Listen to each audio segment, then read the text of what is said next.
I mean no offense to anybody. So beginning from now, zero tolerance for abuses committed by the law enforcement agencies, including the National Bureau of Investigation.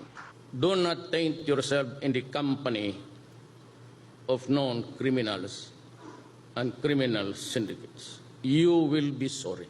There will be a major revamp. I will have an electronic thing there in the office to track your record. And I would know, at alam ko ngayon, kung sino yung mga generals who are tainted with corruption and drugs.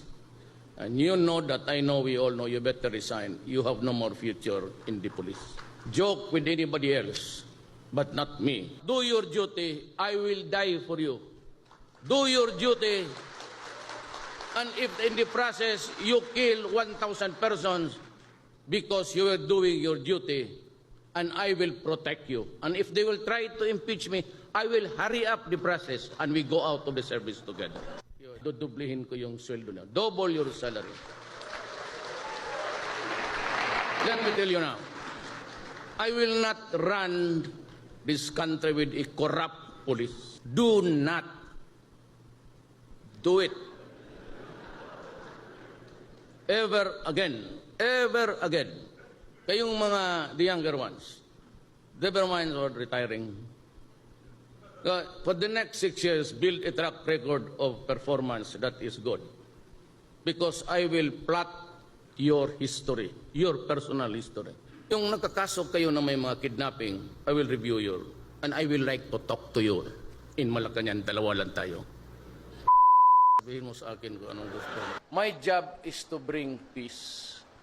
My job is to talk to the enemies of the state, to the Communist Party of the Philippines, to the MILF, and to the men, and see if I could make a difference in our lives. It is not a war to be fought forever. We cannot fight forever. We might have the weapons, the armaments, and the bullets, but the mortars. But that does not make a nation. My job is to bring peace. But hand in hand, I must also bring order in my country. Magbilang kayo ng oras. Ayoko ng araw.